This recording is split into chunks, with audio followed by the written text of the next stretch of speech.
Keanu! Come here! Come here, Keanu! Here, kitty, kitty, kitty! Come here! What are you doing? What you doing?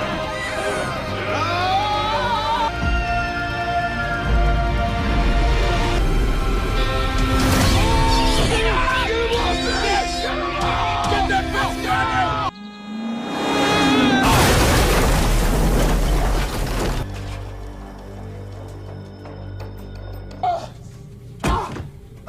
Keanu!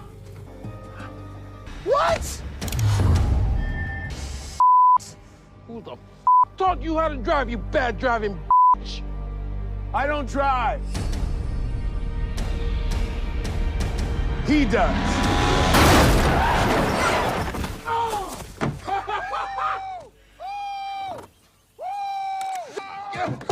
I got him, man. I fucking did it, cuz. That's right. Yesterday, I was able to successfully extract the kitten held against its will at the multi-million-dollar mansion of the Beanie compound at Tim Pool's Media Empire home, which has not one but two skate parks. And the author of the hilarious article of the Daily Beast really wants you to know that Tim Pool has skate parks in his house. He also held a cat against its will, which is, of course, utter baloney sausage to anybody that knows the actual truth. But I can't exactly give you all the details here because there are some pending legal situations. But if you've known me long enough and you trust me, then I'll ask you to trust me. This story is absolutely hilarious once it all comes out. But no, there was no cat held against its will. But I did take one of his other cats. I hope that's okay. There was also a small chicken in a box. I took that too. So I'm not going to be able to fly commercial back home. I guess I'm going to have to rent some sort of storage van and start the trek.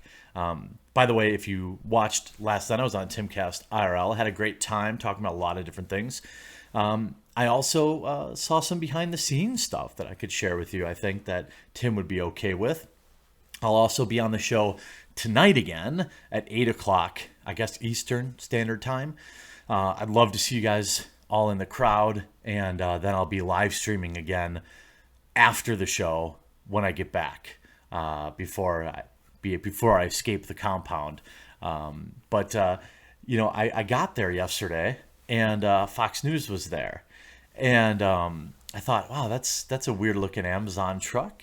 And it turns out Tim appeared on Fox News last night to talk about Parler. And I will talk about what he had to say here too, because I do agree with his position on what happened to Parler. But I also thought it was hilarious that, the way he looks in the video, it looks like he's like on a set. Here's some Hollywood magic for you. Here's how they do that. They pull up with a van, like a panel van. And then there's just like a chair in the panel van with a TV behind you. And it's got LEDs everywhere. So essentially, this truck shows up and shoots on location for, I imagine, whoever needs it. I'm sure they're a contractor. But it was hilarious. I never really knew how that happened before. I always thought everyone Skyped. But a truck shows up, you sit on this chair inside the truck, real small, or a van, real small, and then you do your interview, which Tim did, and he talked about Parler. And he talked about how, Parler had done what really no other alternative social media tech had done to date, and that was establish near critical mass. They had tens of millions of users after Trump was banned, and had Trump joined Parler, I also believe that it would have went to 40 or 50 million users overnight. And big tech panicked, and they squashed them. They tried to say that, Parler was actually, housing all these terrible people, and Parler never reported anything, which was all baloney. In fact, I believe it was the Wall Street Journal yesterday had an article that was like, I'm starting to think that Parler wasn't, that Parler was a coordinated effort to remove a competitor. And I was like, duh, everybody knows that. But apparently the mainstream media, these journalists and investigative reporters who are for the people, did nothing at the time. They did nothing for weeks after it. I think it's been several months. And quite honestly, Parler's dead. I wish them the best, but they had a window that no other alt tech media has had, where there was a massive influx of new users, millions of them over a 24, 48-hour period. And they crumbled under it, but they survived it. I was getting thousands of interactions on every post. I had almost 175,000 followers there or something like that overnight. And big tech saw that. They freaked out and they got rid of it. They passed this hilarious narrative that Parler hid information about some of the people that broke the law at the big hullabaloo in DC, which was in fact a lie. In fact, Parler had reported not one, not two, not three, not four, not five, but at least 50 separate incidents of people posting stuff that appeared to be breaking the law directly to the authorities. Parler was actively doing this, and the mainstream media pretended that it didn't. In fact, most of the bad actors on that day had organized on Facebook. Bet you didn't know that because, well, the mainstream media didn't do 5 seconds worth of research to figure it out.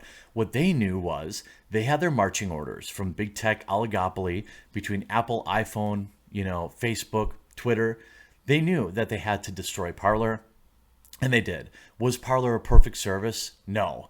But what it does do, in its wake, it leaves behind optimism that, there can be a viable alternative to Twitter and Facebook and Discord. And in fact, I talked to some people at the compound yesterday about, Matrix and some new stuff that's going on in the decentralized space. And it's all very, very good. And I do think that there will be viable Twitter alternatives in the near future. They talked about, Donald Trump joining some new thing. God, I hope he doesn't start a social network and call it Trumpet or something like that. It will be awful. He should just be joining whatever alt tech is out there if he really wants to fight against, the big tech kind of oligopoly. But so Tim goes on to Fox News. Twitter completely loses its collective mind as if it had one beforehand, and this Tim Pool anti-tweet is a strategy that is pretty smart, to be honest. And Twitter is losing its mind over it. Twitter really hates Tim. In fact, he was trending for some time yesterday. So he tweets out, "If a tweet is an obvious joke and call it a joke, journalists and grifters will claim it's real. There's not much you can do. Of course, you can anti-tweet to break the ecosystem used by grifters to make money. I don't post my work on Twitter.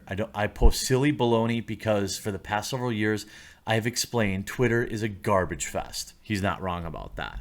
"Twitter has almost zero overlap with my actual work, opinions, except for the grifters who misrepresent my views in order to trick other Twitter users into donating to them." Good point. "I actually deleted the app from my phone a few years ago and then realized not tweeting won't change anything. So I decided to anti-tweet. Even right now, to prove my point, many leftist grifters are taking my segment," this is from Fox, "out of context to claim I'm trying to lie on purpose so I can't be held accountable." Oh, his segment on anti-tweeting. "To anyone who actually watches my show, they know that is a gross mischaracterization. The real issue is that journalists base their views in the world on Twitter, which is stupid. So how about I tweet jokes, sarcasm, and absolutely unrelated political opinions? The idea is," he continues by saying, "our political system is a bunch of confirmation bias loving morons trying to shock people into giving them money and gaining followers. They need you to hate. They are your dealers." Good statement. Very solid,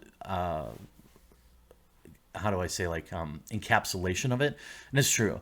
I really loathe Twitter. I keep feeling like I need it to talk to my viewers, but I don't.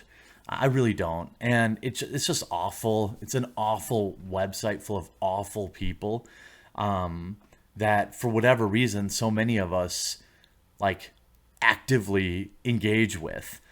the idea of the anti-tweet is great because essentially you can tweet, like you could tweet out in the same day, far left political talking points, far right political talking points, everything in between, which will essentially mean that any article that's printed about you is self-discredited by the existence of tweets that would contradict the statement.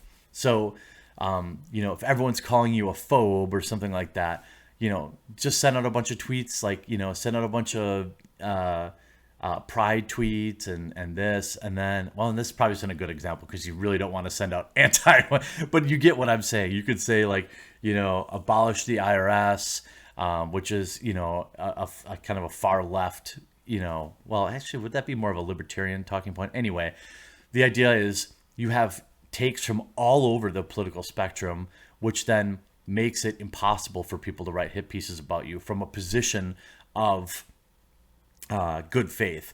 The problem with Tim's plan is really these articles are, people are still going to write these articles.